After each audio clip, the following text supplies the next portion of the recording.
students, this is Anu Asthana. Today I am here with lecture 7 of chapter solution. In previous lecture we have discussed about the vapor pressure, volatile substances and non-volatile. In this lecture we will discuss about a very important law that is known as Raoult's law. Raoult's law basically volatile and non-volatile दोनों के लिए है. यहाँ पर आज हम लोग जो पढ़ेंगे वो हम पढ़ेंगे volatiles के लिए.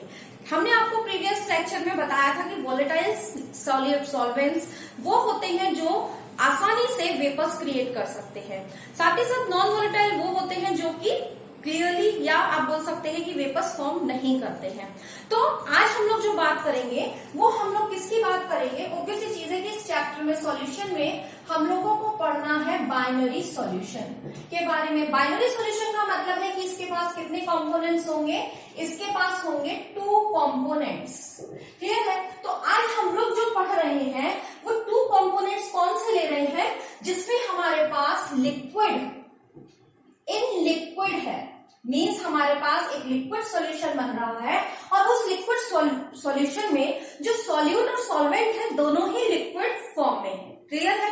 और दूसरी चीज कि इसमें आपको पता है कि अगर वोलेटाइल हमने बोला है तो इसका मतलब क्या हुआ कि ये भी हमारा वोलेटाइल है और ऑब्वियस चीज है कि ये लिक्विड है तो ये भी हमारा क्या हुआ वोलेटाइल हुआ.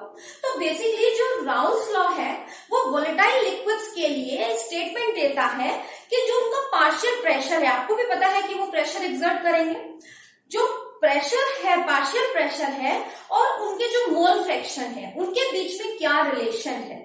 क्लियर है. इसको हम लोग बोल सकते हैं कि ये हेनरी लॉ का स्पेशल केस भी हो सकता है क्योंकि उसमें भी हमने जनरली किसकी बात की थी, उसमें भी हमने मोल फ्रैक्शन और प्रेशर के टर्म्स में बात की थी या सॉल्युबिलिटी के टर्म्स में बात की थी कि किसी तरीके से हम इसमें भी बात करेंगे. लेकिन इसमें हम लोग वोलेटाइल लिक्विड्स के लिए जो पार्शियल प्रेशर है उसके और मोल फ्रैक्शन के बीच में क्या रिलेशन है उसके बारे में बात करेंगे. तो सबसे पहले राउल्स लॉ को समझने से पहले हम उसका स्टेटमेंट नोट डाउन करते हैं. क्लियर. तो सबसे पहले मैं इसका यहाँ पर स्टेटमेंट लिख देती हूँ जिससे कि आपको थोड़ा समझ में अच्छे से आ जाए. तो हम यहाँ पर लिखते हैं राउल्स लॉ कहता है कि फॉर अ सॉल्यूशन, किसी सॉल्यूशन के लिए, फॉर अ सॉल्यूशन, और कैसा सॉल्यूशन हो, of volatile liquids, of volatile liquids, the partial pressure, जो partial pressure है, partial pressure of each component, जो हमारे component है दोनों वो कैसे हैं, volatile है दोनों. ठीक है. component of solution is directly proportional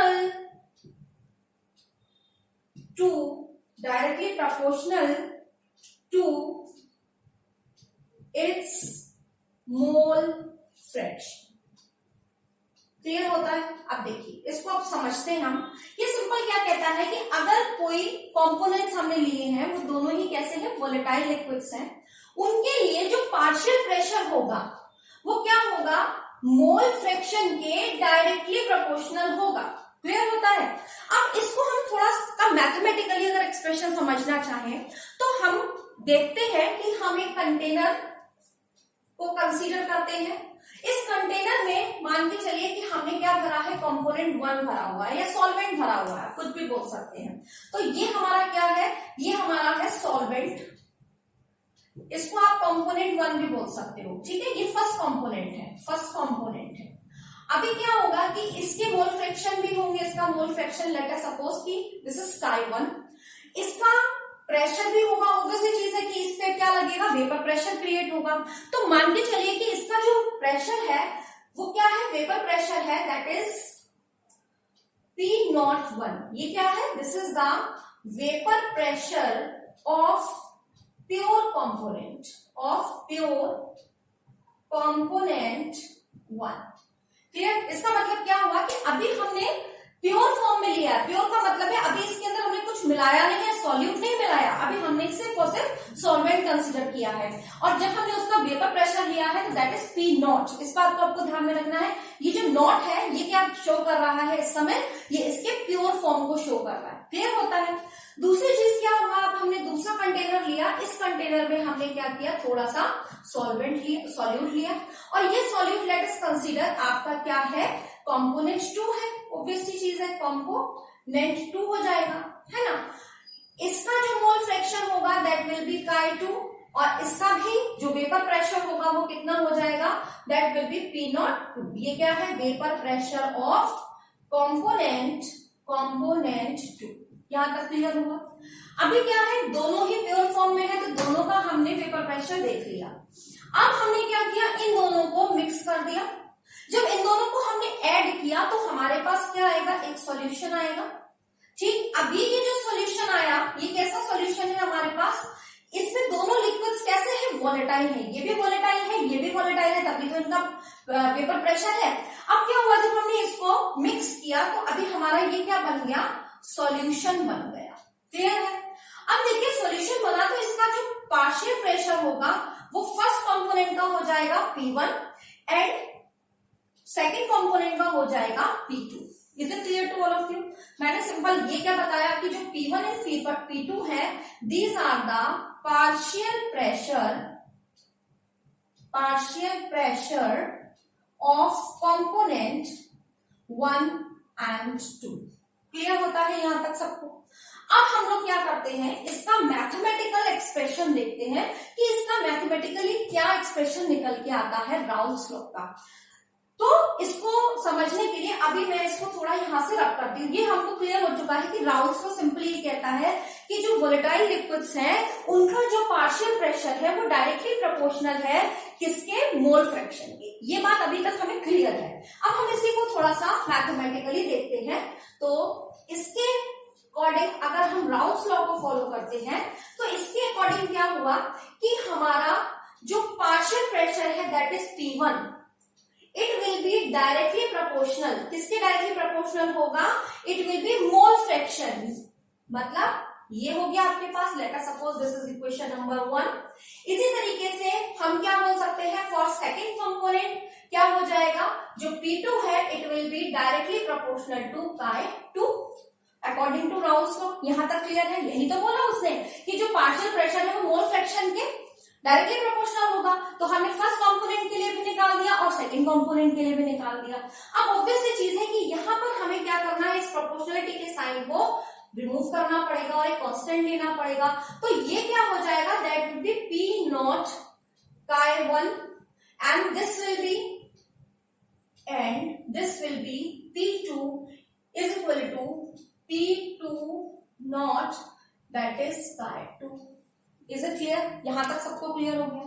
अब देखिए ये हमारे पास P1 एंड P2 की वैल्यूज आ चुकी है। अब हमें पता है डाल्टन स्केल लॉ के अकॉर्डिंग, यानी कि according to the law of partial pressure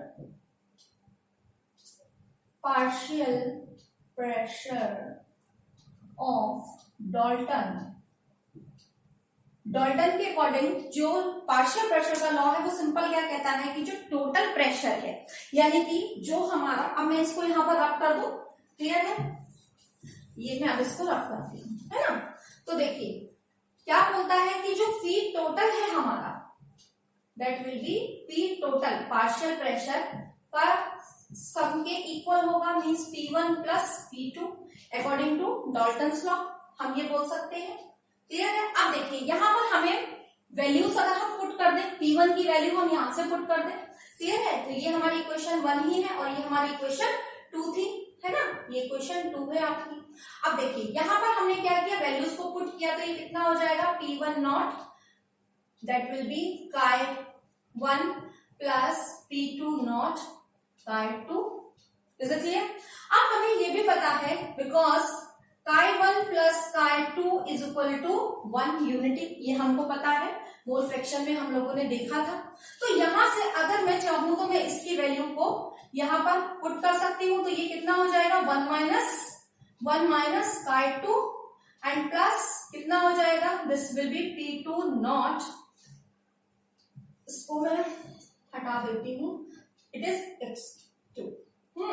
ये मैंने यहाँ पे लिख दिया chi1 plus chi2 it is equal to 1। Clear. अब देखिए यहां पर अगर हम इसे सिंप्लीफाई करें तो कितना आ जाएगा, P1 not minus P1 not chi2 plus P2 naught chi2। Clear, यहां तक सिंपल है, कुछ भी नहीं किया। अब हम इसको क्या कर दें, हम इसको लिख सकते हैं P1 not plus P2 minus of P1 x2 और इसका ये नॉट है, ठीक है, और साथ ही साथ ये हमने chi2 कॉमन ले लिया। क्लियर है, ये हमारा क्या आ रहा है, P टोटल। ठीक है, हमारे पास ये क्या आ गया, एक रिलेशन आ गया।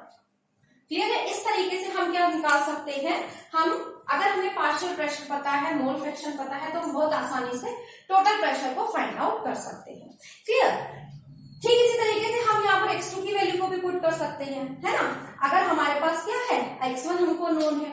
अब देखिए यहाँ पर क्या है, अगर हम इसको थोड़ा सा और देखें कि अगर हम इसकी बात करते हैं, अगर हम इसको कंपेयर करते हैं, देखिए अगर थोड़ा सा आप ध्यान लीजिए तो इसको अगर हम कंपेयर करें, क्योंकि अब हमें इसे क्या बनाना है, ग्राफ के फॉर्म में प्रेजेंट करना है। तो यहाँ पर हमें एक ग्राफ को अगर हम देखें तो यहाँ पर देखिए इसको कंपेयर कर दीजिए, y is equal to this will be x m plus c।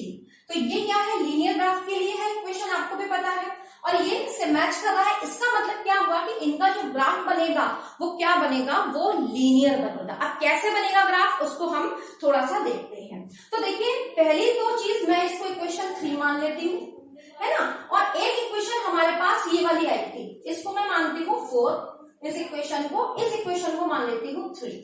Clear है, ये वाली जो इक्वेशन है P टोटल, ठीक है, इससे आपको ग्राफ बनाने में आसानी। यहां तक क्लियर हो गया आपको, यहां तक तो आपको समझ में आ गया। अब हम चलते हैं इसके ग्राफ की तरफ। तो देखिए हमने लीनियर इक्वेशन से हमारी इक्वेशन मैच कर रही है, इसका मतलब हमको जो ग्राफ मिलेगा वो कैसा मिलेगा, लीनियर मिलेगा। तो देखिए सबसे पहली चीज हमें एक एक्स एक्सिस को प्लॉट करना है और साथ ही साथ हमें एक वाई एक्सिस को भी प्लॉट करना होगा। अब देखिए एक्स एक्सिस पे हमने क्या लिया है, मोल फ्रैक्शन लिया है, मीन्स हमारा ये मोल फ्रैक्शन हो गया। यहां पर हमने क्या लिया है, वाई एक्सिस पर हमारा टोटल प्रेशर है, मतलब प्रेशर है सीधा सा। क्लियर होता है, यहां तक क्लियर है। अब देखिए अगर हम यहां पर जिस समय हमारे पास प्योर फॉर्म में है, मतलब अभी हमने सिर्फ सॉल्वेंट लिया है, मीन्स क्या हुआ, अभी हमारे पास जो chi1 है दैट इज 1 और जो हमारा chi2 है इस समय कितना है, इसका मोल फ्रैक्शन 0 है। ऑब्वियस चीज है कि अभी हमने सिर्फ क्या लिया है, अभी हमने खाली सॉल्वेंट लिया है, तो जो हमने कंपोनेंट 1 लिया है तो उसी के तो मोल्स होंगे, तो हमने यहाँ पर उसके मोल्स को मान के चलिए दैट इज इक्वल टू 1 है। क्लियर होगा। अब क्या होगा, यहाँ पर एक अजम्पशन हमें और माननी है, हम यहाँ पर मान के चलते हैं, एक एजम्पशन लेके चलते हैं, यहाँ पर ही मैं लिख देती हूँ। एजम्पशन हम क्या लेके चल रहे हैं, एजम्पशन हम ले रहे हैं कि जो हमारा कंपोनेंट सेकंड है ना, it is more volatile than component 1। मतलब क्या हुआ कि जो कंपोनेंट सेकंड है वो क्या है, ज्यादा वोलेटाइल है, तो उसका जो प्रेशर होगा, वेपर प्रेशर होगा, वो भी ज्यादा होगा। और वही चीज हमने यहाँ पर कंसीडर की है कि जो हमारा कंपोनेंट 2 है वो ज्यादा वोलेटाइल है ना। तो यहाँ पर क्या हुआ, ये हमने अपनी अजम्पशंस को कंसीडर कर लिया है। क्लियर।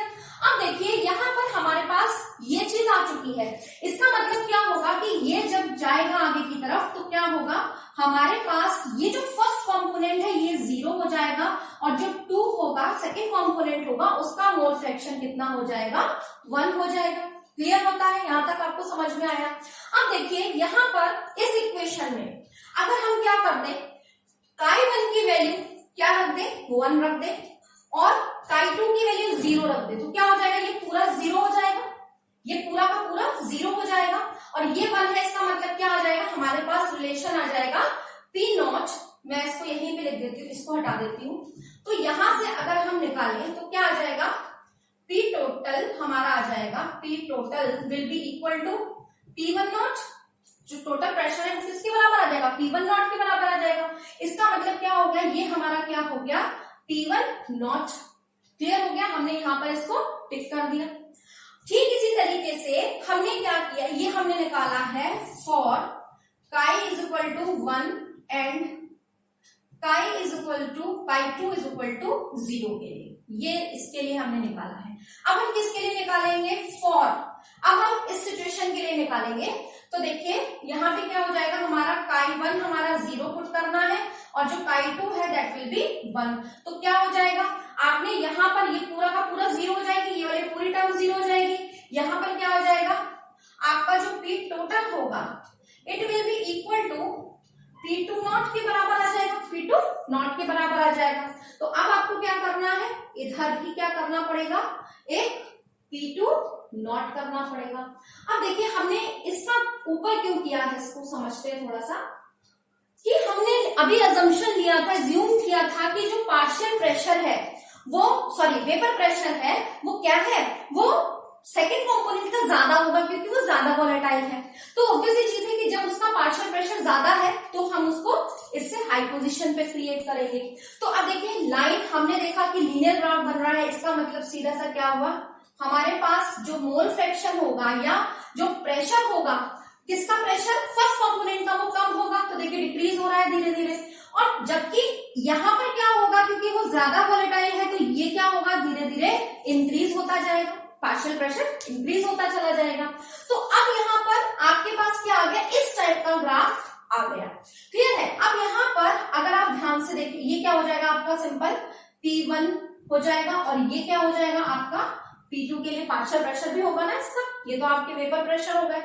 ये जो रिजल्टेंट हुआ यहाँ पर प्रेशर का, ये क्या हो जाएगा आपका P टोटल, और ये किसके बराबर हो जाएगा, P1 प्लस P2 के।